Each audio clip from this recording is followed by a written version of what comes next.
Ava Thompson, a 16-year-old girl with a quiet presence and a mind that drifted often, sat in the back of her math class, her gaze lost somewhere far beyond the whiteboard. Numbers had always felt more real to her than people. They obeyed rules, followed patterns, gave answers. People rarely did.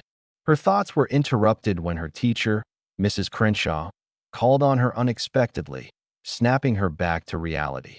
"Miss Thompson," the teacher said with unmistakable smugness, "perhaps you can solve this one." She turned to the board and began scribbling an equation far beyond their current syllabus, a challenge clearly meant to humiliate. A few students laughed under their breath. Others exchanged skeptical glances. Ava rose slowly, nerves burning in her chest, but she didn't protest. What they didn't know was that the quiet girl they underestimated had a mind sharpened by hardship, one that had clung to math not as a subject, but a lifeline to AT home. The worn kitchen table Ava studied at was barely illuminated by a flickering fluorescent light. The space was cold, silent, and faintly smelled of burnt coffee, the remnant of her mother's failed attempt at morning routine. Her mother had vanished into the bedroom hours earlier, lost once again to her struggles with alcohol and the demons she refused to name. Ava had grown up in that chaos, left to figure out life on her own. Her father had walked out when she was 8, and her mother had never truly returned to the world. But math, in all its precision and symmetry, had always made sense to Ava. It gave her something solid to hold on to when everything else crumbled around her. One evening, while Ava sat scribbling in her notebook, her mother burst into the kitchen in a fit of rage. Her face was flushed, hair disheveled, breath sharp and erratic. "What the hell are you doing?" her mother spat, glaring at her daughter. Ava said nothing. She had long since learned that words only made things worse. "Wasting time on that math crap again," her mother shouted, stepping closer. "You think solving numbers is going to pay the bills? You need to wake up and grow up." Without waiting for a reply, she tossed a crumpled sheet of paper onto the table, a complex math problem scrawled across it. "Solve this if you're so smart," she snapped, her voice laced with venom. "Prove it." Back in the classroom, Mrs. Crenshaw's challenge mirrored her mother's.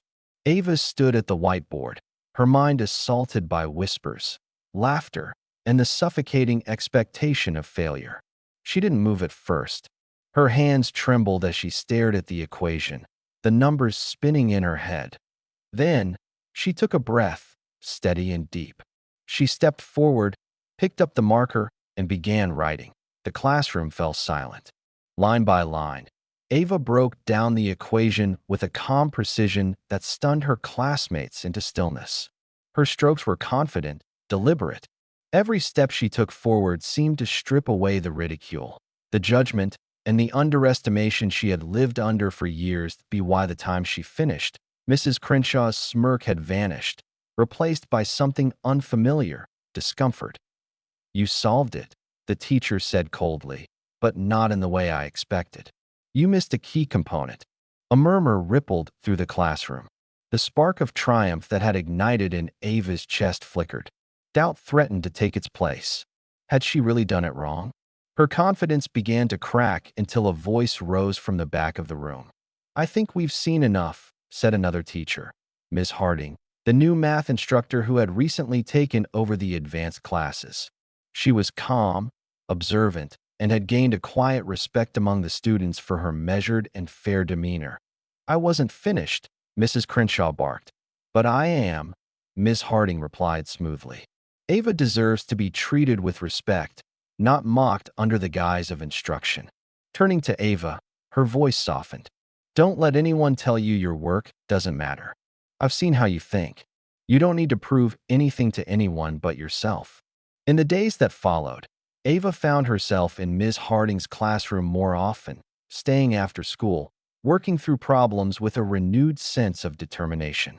For the first time, someone was guiding her with encouragement, not condescension. "Do you know why this method works?" Miss Harding asked one afternoon as Ava explained a solution. "Because it balances both sides," Ava answered slowly. "It's about making everything make sense." "Exactly," Miss Harding nodded. Math isn't about memorizing. It's about understanding. That's what makes you good at it. Those sessions transformed Ava. She no longer feared the problems on the page. She saw them as puzzles, each one a chance to grow, to push past her limits. She wasn't perfect, but she was determined. And that was enough. One day, Ava stood at the edge of the school courtyard, staring at the horizon as the sun set. Students around her laughed and chatted, but she felt outside of it all. In her hands was an email, an invitation to compete in the citywide math competition. Her fingers hovered over the reply button before she typed with determination, "I'm in." This wasn't about besting her classmates or proving Mrs. Crenshaw wrong anymore. It was about proving to herself that she belonged. She told Ms. Harding the next morning, "I'm going to compete." "I knew you would," Ms. Harding said with a proud smile. The weeks leading up to the competition were brutal. Late nights bled into early mornings. Her mother, watching silently from the doorway one evening, finally said, "Don't burn yourself out. You're more than just a competition, Ava." Ava paused. "But I need this. I need to prove that I can make it out." Her mother nodded, a flicker of emotion crossing her face. "Then do it. But remember, you've already made it further than most." Competition day arrived. The auditorium buzzed with energy as the city's brightest students took their seats. Ava scanned the crowd and spotted her biggest rival, Chloe Hargan, a perfectionist who had dominated every previous contest. When the first problem appeared on the screen, a dense calculus equation, Ava's nerves flared. Her pencil hovered, but her mind went blank. Then she heard a voice in her head. Miss Harding's voice. "Slow down.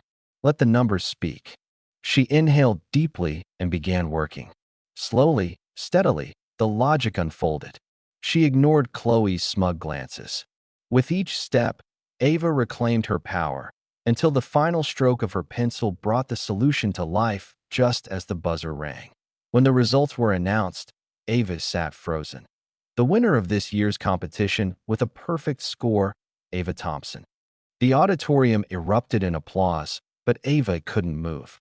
Not until she saw Ms. Harding smiling, clapping slowly, pride shining in her eyes. Then Ava rose, trophy in hand, the applause washing over her like a wave. Later, she was approached by a representative from Westwood University. "You've earned a full scholarship to our mathematics program," he said, handing her the official offered eye in the back of the auditorium. Ava spotted her mother, tears streaking silently down her cheeks. It was the first time she had seen pride there in years, and as she stood on that stage, trophy in hand, future wide open, Ava understood something simple and profound. She had changed her story. She went on to attend Westwood University, graduating with honors, and later founded a nonprofit dedicated to helping underserved students discover the joy and empowerment of STEM education. At a TA community center years later, Ava stood before a group of nervous kids with math worksheets in front of them. One girl raised her hand timidly and said, "I'm not good at this." Ava smiled warmly. "Neither was I. But you don't have to be perfect. You just have to keep going."